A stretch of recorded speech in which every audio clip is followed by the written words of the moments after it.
बिस्मिल्लाहिर्रहमानिर्रहीम।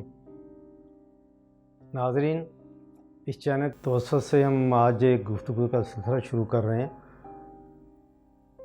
और ये सेहत के बारे में एक सिलसिला होगा और हम मुख्तलिफ़ टॉपिक पे बात करेंगे। मसलन के आँखों की बीमारियाँ, नाक कान की बीमारियाँ, फिर दिल की बीमारियाँ, फिर गुर्दों की बीमारियाँ, सांस की बीमारियाँ। कोशिश करेंगे कि आपको ज़्यादा से ज़्यादा अवेयरनेस पैदा की जाए। आज का हमने जो टॉपिक सेलेक्ट किया है वो है काला मोतिया।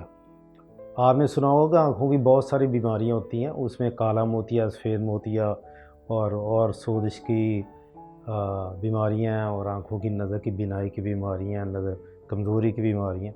लेकिन ये जो सबसे ख़तरनाक बीमारी है वो है काला मोतिया।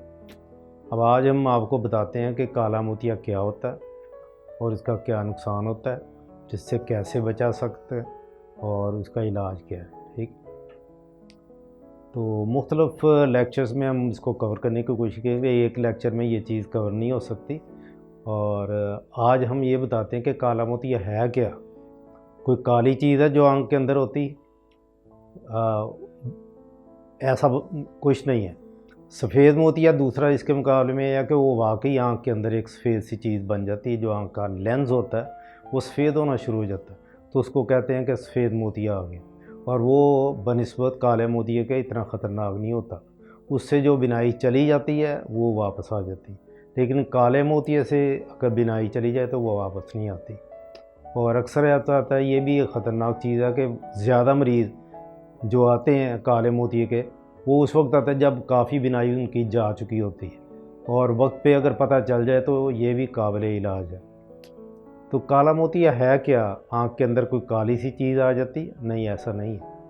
आँख एक गोल सा उज़्व है अल्लाह ताला ने जो बनाया हुआ है, और उसका पिछला हिस्सा जो है वो एक केबल से जाके दिमाग के साथ मिलता है। तो आँख का जो गोल सा हिस्सा है, ऐसे जैसे गुब्बारे में आप पानी भर लें, तो आँख के अंदर भी अल्लाह ताला ने एक जेल रखी हुई है जिसे हम विट्रियस कहते हैं, और वो इसकी शेप को मेंटेन करती है। अगर वो निकाल दें तो आँख पिचक जाएगी। तो उससे बचने के लिए अल्लाह ताला ने वो विट्रियस जेल एक बनाई हुई है, और फिर उसके आगे के हिस्से में, एक छोटे से हिस्से में पानी बन के तो सर्कुलेट करता है। पिछले हिस्से से बनता है और आगे की तरफ जाता है और एक जगह से जाके निकल के तो वो जज़्ब हो जाता है, और इससे आँख का एक प्रेशर क्रिएट होता है जिसे कहते हैं इंट्राऑकुलर प्रेशर। उसकी एक नॉर्मल रेंज है जिसे हम नॉर्मली 10.5 से 20.5 तक कंसिडर करते हैं। अब अगर ये प्रेशर आपका आँख का बढ़ जाए तो आँख हार्ड हो जाएगी, और ऐसे ही है जैसे गुब्बारे में आपने पानी ज़्यादा भर दिया तो वो फट भी सकता है। तो ये प्रेशर अगर बढ़ जाए तो आँख में कहते हैं कि काला मोतिया हो गया। ये प्रेशर बढ़ने का नाम आँख का काला मोतिया है। और अगर प्रेशर बढ़ता क्यों है, ये एक अलग बहस है। इसके लिए हम अलग से आपको एक लेक्चर देंगे कि प्रेशर क्यों बढ़ जाता है। तो आँख का प्रेशर जो बढ़ जाना है यही काला मोतिया कहलाता है। और इसके नुकसानात क्या हैं, आँख को पीछे जाके क्या नुकसान पहुँचाता है, बिनाई कैसे चली जाती है, और मरीज़ को कब पता चलता है, कब नहीं पता चलता। दो चीज़ें आपको बता देता हूँ इस लेक्चर में।